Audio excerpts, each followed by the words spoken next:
following data gives information on the United States Census Bureau on maximum education obtained and current yearly income.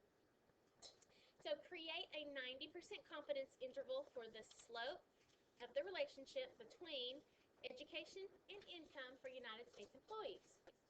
Okay, so what we have given to us is a computer printout with the different information. And then over here you get 3 graphs of data. What do you think those graphs are going to be used for? For assumptions. Okay, so for our assumptions, which we're going to practice more right here in a minute. So in order to create a 90% confidence interval, what process are we going to do? A full what? Panic model. Okay. Now, before we get into our full panic model, I want to kind of look at these graphs, talk about them ahead of time. Let's talk about what they are. So here we go. Let's take a look at this first one. This first one has predicted on the bottom. I see residuals over here. So essentially, what type of plot is this top one? Good, it is a residual plot. It's a plot of the residuals. Okay? So it helps to know and identify what these graphs are. Okay, so let's label that graph A, so I don't have to be always referencing residual plot, but that's what that is. Very good. All right, this next one actually has this education in years, and then this income, this annual income in dollars. So what is that then a picture of? What kind of plot is that?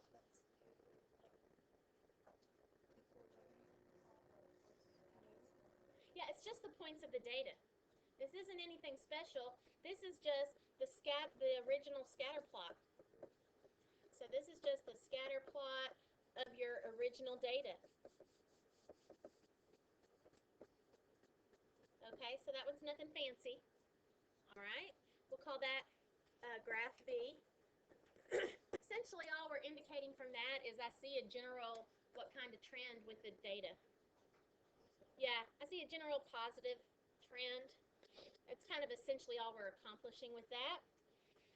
Okay, now, this last one has got normal scores. So z-scores, standardized scores down here at the bottom. And then the residuals is graph. Here is the predicted value.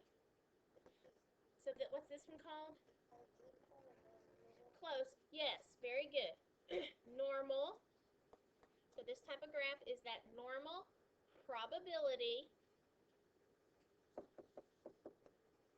plot.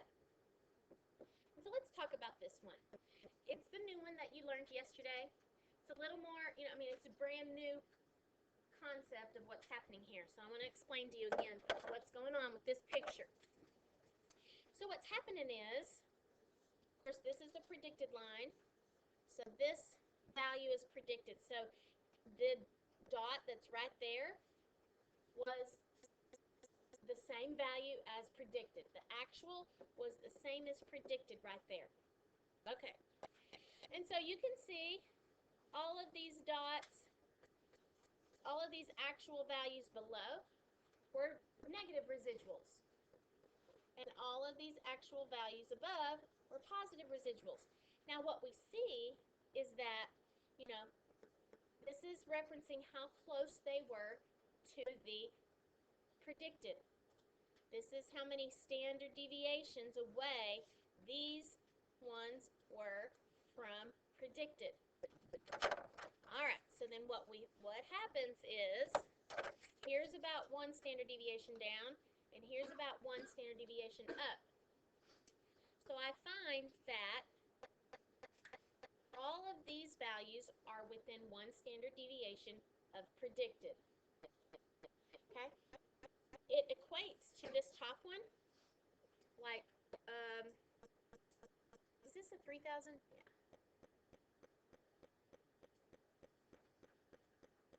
That is the data within 1 standard deviation of predicted. Okay? The reason it gets plotted down here is because then that's just kind of putting all the negative ones together and what their z-scores are, and the positive ones together and what their z-scores are. All right. So what we should be seeing is that there's more clustered data here in this 1 standard deviation down to 1 standard deviation up, about 68%. And then the farther you get out, you know, we've got less percentage of data happening, less percentage of residuals. Okay, so the goal of this kind of picture is to be able to say this.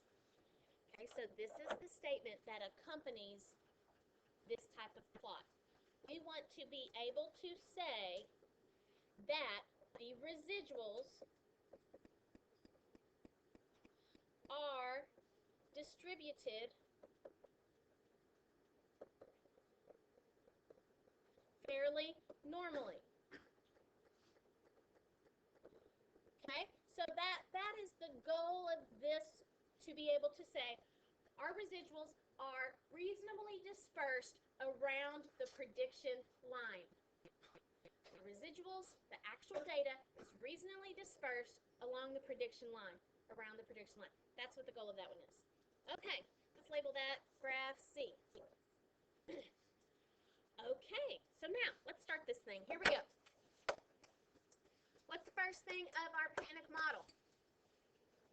P, which is the parameter of interest. What are we interested in doing a parameter? What are we going to be estimating? Good. In fact, you can see right here, it says we are estimating the slope of the relationship between education and income for all U.S. employees. So, ta-da, that is our parameter of interest. So that's our beta. Okay, very good. Slope of the relationship between education, that's what we're going to be estimating, is the value of the slope. All right, now our favorite thing, the assumptions. And so what's the student or the mnemonic device to remember this? Line, and L stands for linearity. So what's our first stab at linearity? The correlation coefficient, which is the R value. How do you get the correlation coefficient? Good. It is not ever given to you straight up in the thing, so you have to take the square root of the R squared, and that's 0.574. Now my question is that going to be a positive or a negative correlation? And how do you know? Okay, you say positive. How do you know? Okay, a couple reasons. One, you might indicate here that this looks like it's a positive relationship. Okay? The other foolproof reason is because the slope that I see in this computer printout is positive. What is the slope in this computer printout? Where is it located? Okay? In this coefficient column, you have the y-intercept and the slope. This one is the sample slope. Okay? So that one is the sample slope. So it is positive. It's 2,444. So someone who took this sample got a predicted that the slope is going to be 2,444. Okay. So, very good. And so with a correlation coefficient of 0.574, I say there's a moderate, positive, linear relationship between education and income of U.S. employees. Moderate, positive, linear. Moderate, positive, linear. Okay. So, in our mnemonic device of line, I is next. And so, what's that going to be all about? Independence and random. I lump those together. I usually do the random first. What is the purpose in any conditions? What's the purpose of the random condition?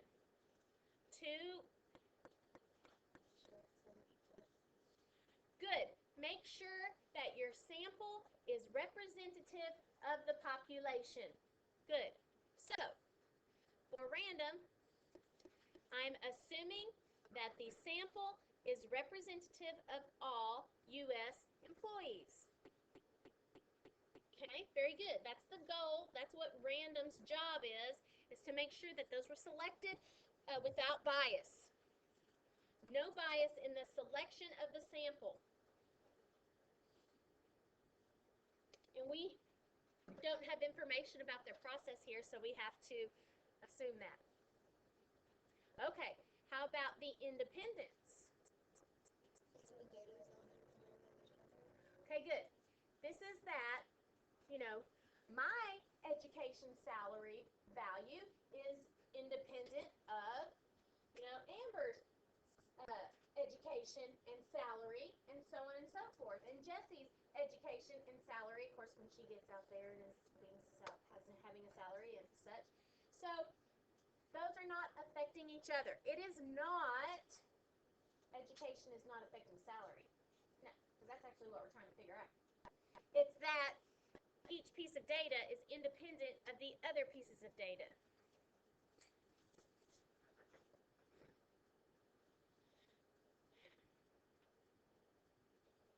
All right. Okay, so that is the I in line. What's the N of line? That is that normal probability plot condition. And so we go see graph C. Okay, here we go. But you need to tell the reader what you're gleaning from graph C. Don't just say, hey, look at graph C. It's good, right? I mean, what's of interest to you about graph C? As you can see from graph C, and here's what I'm saying, the residuals appear to be fairly normally distributed. So the data's nicely placed around the prediction line. The data is nicely placed around the prediction line. Okay, and then our last one, condition E, what's that about? Okay, we want to have equal variation in the residual plot. So, as you can see in the residual plot graph A, the residuals appear to have equal variation from the prediction line. Okay, and after you write that, then I'm going to go up there and show you. Okay, so the residual, because that's what we're saying, the residuals appear to be pretty equally dispersed. We don't have any fanning out or kind of like coming in close. All of these are, equally varied across the whole distance of the prediction line. No fanning out. Okay. Now, to me it feels naked not to put a conclusion, so if you wanted to, I have this really small little like light blue, you can probably even see it, but there is no official need to finish it off, so you just can say if you want to, conditions for inference are met. That's kind of what I finished it off. Yes. Okay, yes. To there? Okay. Okay, yay. So our assumptions are done. Very good. Okay, so our panic model, I mean, that's the tough part. The P is done. The assumptions are done. By the way, I also will tell you, I looked through all of the linear regression free responses for the last 10 years. And I know at least 3 of them said in the paragraph that they gave you, assume the conditions for inference have been met. What does that mean if they tell you that? That you don't have to do them. Okay, woohoo, that's good. So we hope that that's the case. Because, see, they're pretty intense. So, all right. Let's now go to the next part of the panic model. The next part of the panic model is the name. And what's the name of what we are doing? A linear regression T interval. Okay, good. We are doing a linear regression T interval. Now, do you have data to put into your calculator to go and let your calculator calculate out the interval? You do not. So we didn't practice this yesterday, but I'm going to teach you how to do the interval by hand, because this is a very valid skill that you have to have. It is certainly very possible that you're just going to be given a computer printout and you will be asked to do the interval just from a computer printout. So, the back of your little notes page is blank. Let's go ahead and take a little sidestep and talk about having to do this by hand. First of all, I wanted to show you that here's your formula chart, your yellow formula chart, here's the back of it, and right there I highlighted this formula of interest, okay? This is, of course, the confidence interval is the statistics plus or minus critical value and so on and so forth. Well, I transferred that to what we're working with right here, okay? And then I rewrote it so it was darker so you could see it. All right, so there's that. So let's talk about each of these components. Let's figure out how we're going to be doing this. What is the statistic that we are going to be, what's the parameter we're estimating, and the statistic that corresponds with it is what?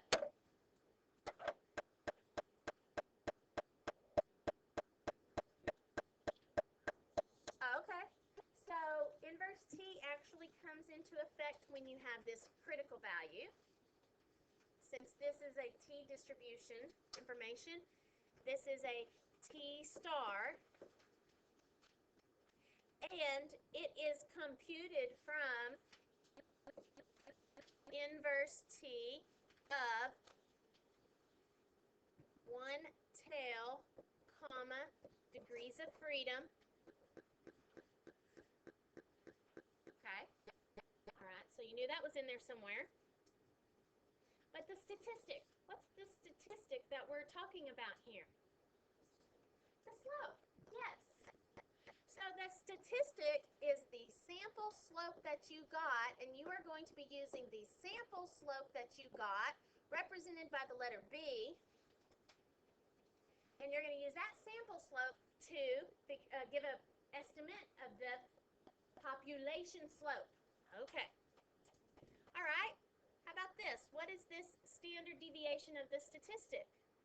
Multiply that by, how do I represent that? What is that?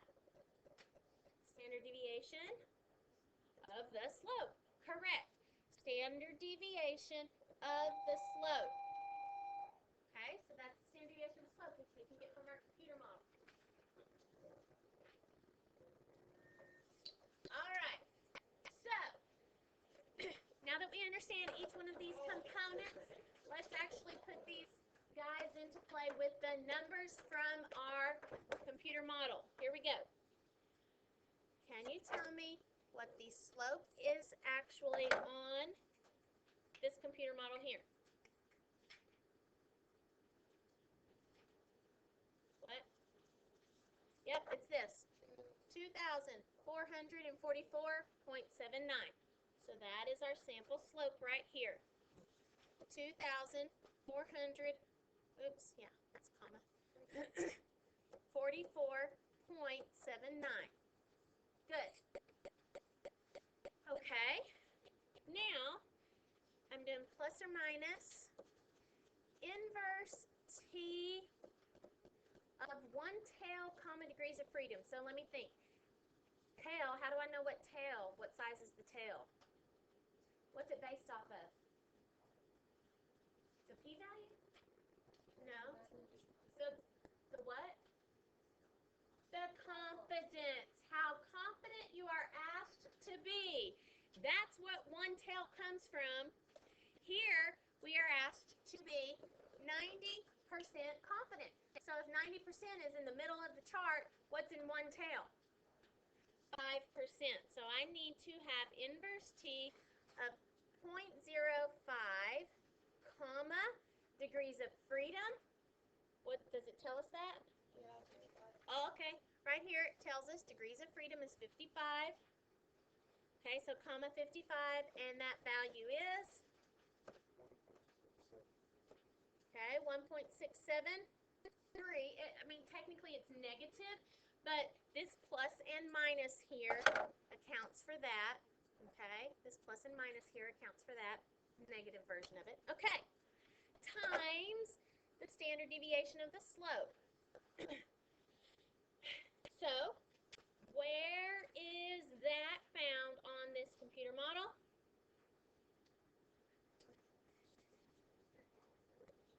Okay, see this? Standard error of the coefficient. That means standard deviation of these coefficients right here. So which one's the slope one? 471.2 is the standard deviation of the slope. Also could be called standard error of the slope because it is created from the sample. So 471.2. And then you go and compute that.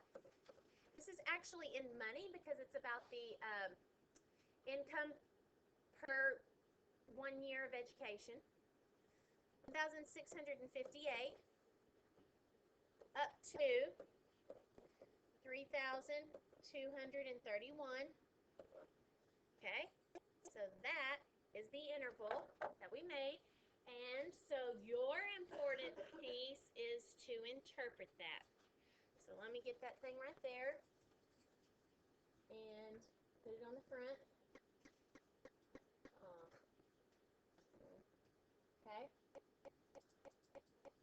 I guess I'll just handwrite that over here.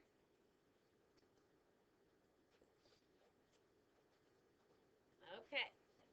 So our interval is 1,658 to 3,231. Oh, and you know what? What's missing? Yes. Don't forget to tell the reader which T-curve was used to compute your information because there's a whole bunch of them, and that was 55 degrees of freedom. Now, this is the slope. This is an estimate for the slope. What does the slope mean? What is the slope meaning in context of this problem?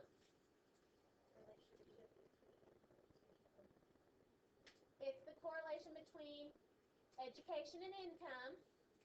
But how could I actually say a sentence of what that slope means? Okay, good. Okay, so here's what you're thinking about. Here's what your brain is thinking. Education, income. So for every one, and I think it was in years, I think the unit was in years. So for every 1 year increase in education, then your income, is going to be increasing whatever this predicted amount is. That's what's happening. So you have to think about that. For every increase in the x, your y is increasing because it's a positive slope. So here's how this starts.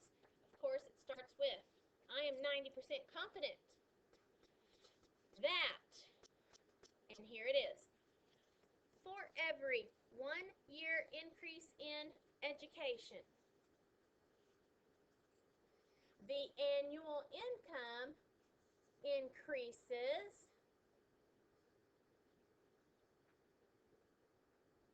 what? Between $1,658 and $3,231 for U.S. employees. Okay, and what else can we say from this interval? Yeah, we can say something about there actually being a linear relationship. Okay, because what happens is since 0 is not in the interval, this further suggests that there is a linear relationship between education and annual income. for U.S. employees. Okay?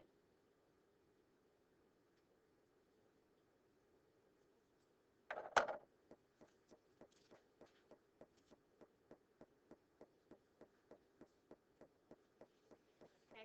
Ta-da! So that is a review of assumptions with the pictures and an introduce or kind of a review, a look back at how you make an interval by hand from the formula, okay? Because if the calculator can't do it for you, then you have to do that. So that's why I've always continued to make you do that by hand every once in a while. Okay? All right. So, with this in mind, then what you're going to be doing that's related to this is the one sheet of paper you picked up that looks like this. It kind of looks the same, but at the top it has a heading and it says practicing assumptions from computer printout and given residuals. You actually are not doing the interval on this page. I don't know why I didn't have you practice the interval. I should have.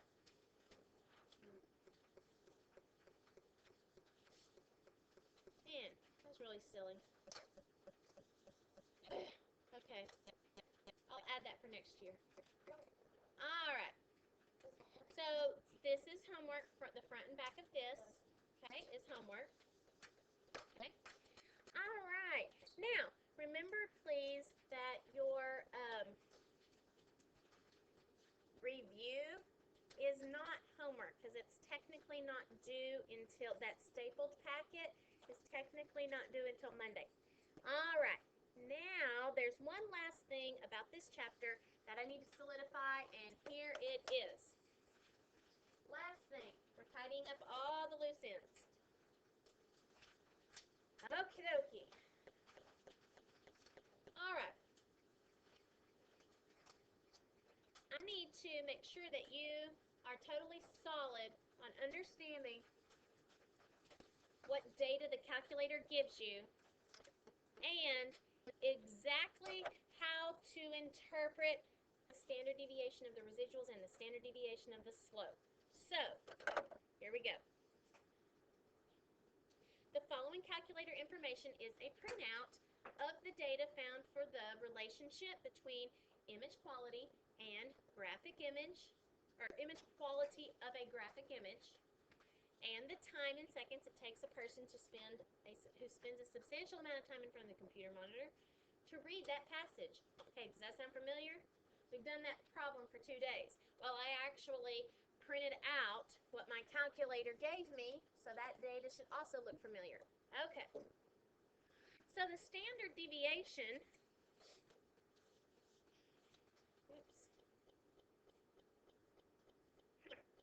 so the standard deviation of that is in the calculator printout, the standard deviation that is in the calculator printout is located right here. Okay? So that S that the calculator gives you is the standard deviation of the residuals. Okay? That is not the standard deviation of the slope. In fact, you should notice they don't give you any other standard deviation.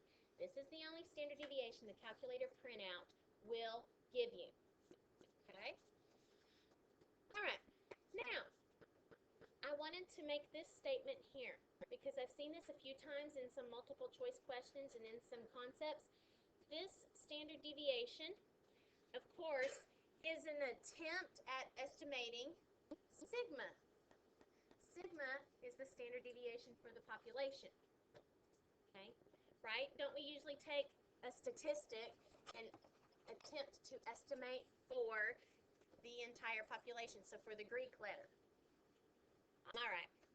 Anyway, I just wanted to throw that sentence in there because I've seen that come up a few times. Now, the next thing we want to do is interpret the standard deviation of the residuals in context. Okay, so in order to do that, I want you to have a full understanding of what standard deviation is, and most specifically, standard deviation of the residuals. Okay, so first, this line right here. So that's the predicted line. And then, when I put all these little guys right here, what are these? Okay, these are the actual points that happened. These are the data that I collected. And there's more closer than there is far away. Okay, so that should be what's happening. Okay, so they're more concentrated, closer to the prediction line. All right, so a couple things about this. Number one, what would happen if I took each residual below the line and added it to every residual above the line? So what happens if I sum up all of the residuals? What will it be? Well, that's going to be a value. What's that going to be? 0. Correct. All of those negatives below will perfectly cancel out with all of the positives above. That's actually, by nature, what kind of puts that least squares regression line right there. Okay. Do you remember when we played that game where we had the residuals and somebody was coming and putting this and we were making the squared of the residuals?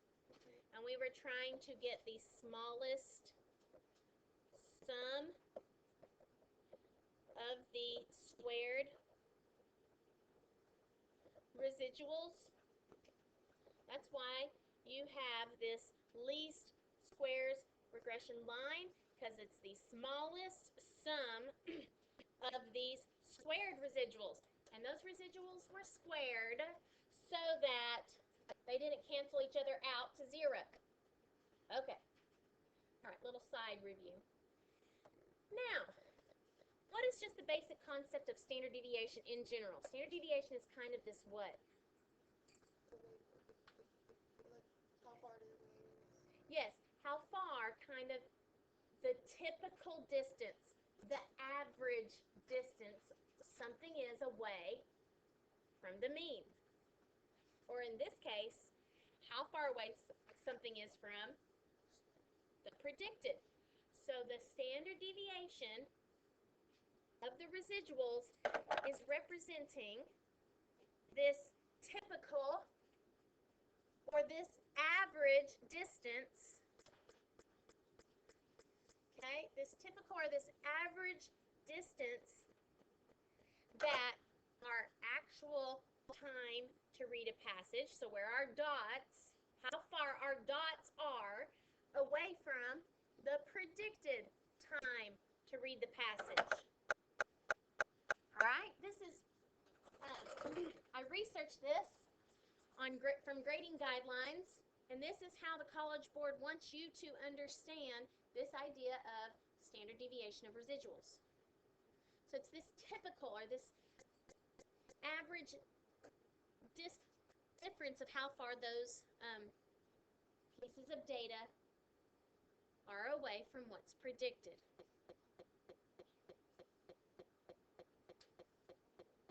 Okay, because after all, that's kind of like what the concept of standard deviation is. That typical or that average distance away from the mean or from what was expected, what was predicted. Okay, good.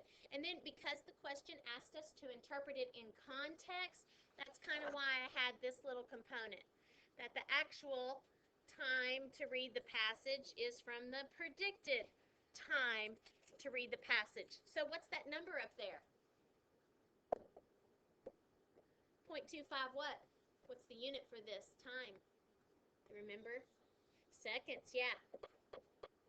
So a quarter of a second is kind of the typical distance that people were away from expected. Okay? Or that the residuals were away from what they were expected to be. Okay, very good. Now, last thing, the standard deviation of the slope is so not on your calculator. So that you have to calculate by hand. And since you have to calculate it by hand, warning, it's a pain in the butt. Okay, that's how you're going to remember it. calculating the standard deviation by hand of the slope is a pain in the BOT. So that's B over T. Okay? So, there you go. So, slope, sample slope, over the T value. All right, so if you go and look into your calculator printout, I could compute the standard deviation of this slope by doing the B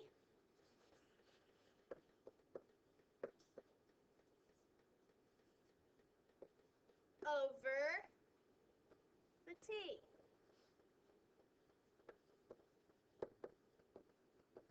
Okay? And that comes out to 0.1125.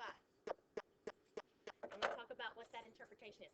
So you have to remember that formula. No, you can't look at the formula chart. That's not given to you. There's a way I could teach you to derive it, but that'd personally be a pain in the butt too. So let's just go with calculating the standard deviation of the slope is a pain in the butt if you have to do that by hand because the calculator doesn't give it to you. So B over T. B over T. So let's talk about what this standard deviation is. I actually kind of come up with something that I like better than that.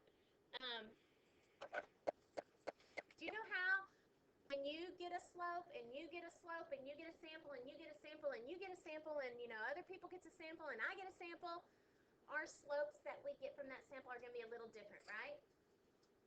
Okay, so slope to slope to slope to slope. From experiment to data collection are going to be a little different because of sampling variability, okay?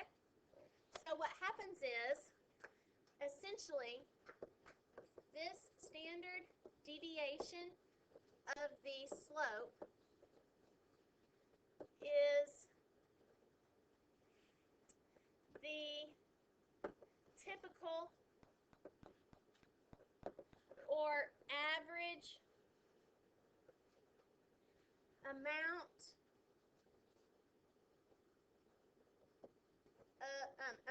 that the slope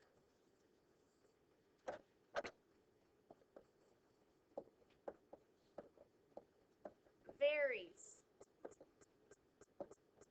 from sample to sample or from experiment to experiment, whatever. Experiment to experiment, from sample to sample. I'm saying experiment to experiment just because the grading guidelines I looked at actually had that on there, but I think it'd be the same as sample to sample. So if I was to put this one in context, it would probably look something like this.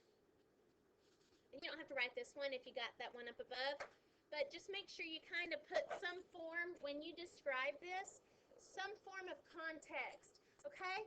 Because that's critical. You are going to get knocked down if you don't put that context in there. So the standard deviation of the slope is pretty much this typical or this average variation in slope, which in this case was or is the relationship between image quality and time to read the passage that happens from experiment to experiment or sample to sample. Okay.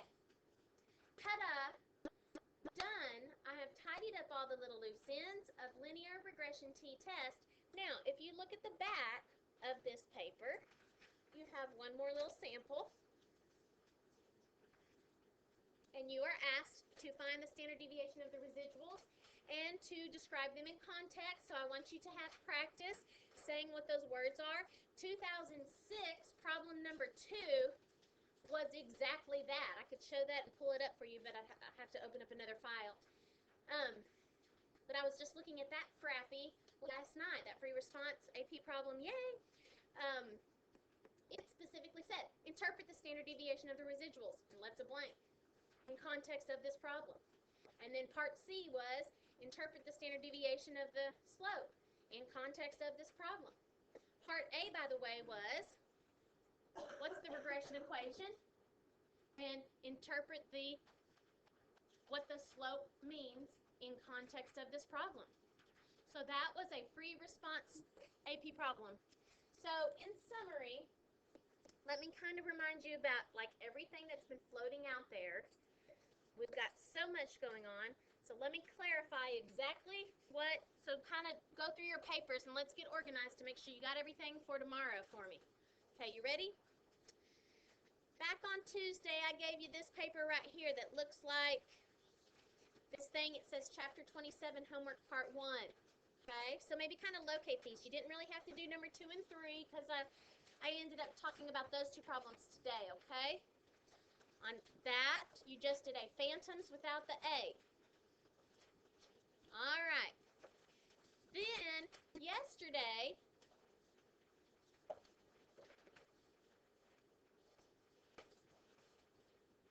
okay, yesterday I gave you this homework part 2 where you did a phantoms and a panic without the A. Okay? And so, then today I gave you a way to practice those assumptions that I had been waiting on for so long, okay? So that is today's, and the back of the notes is today. Those are going to count as one stamp. Okay? And then I think on maybe Monday you did number 11 through 20 in your test interval packet. Still, that's all we've done this week. And just a final bit of information, your review is due Monday. So in summary, you're pretty much going to have 4 stamps worth tomorrow. They are going to be, so while you're working on your review, after I've gone over the project stuff, then you're going to work on the review, and I'm going to come around and get all this organized for you. So Tuesday, part 1, Wednesday, part 2. Tonight, the assumptions and the calculator standard deviation practice, and the numbers 11 through 20. That's 4 stamps tomorrow.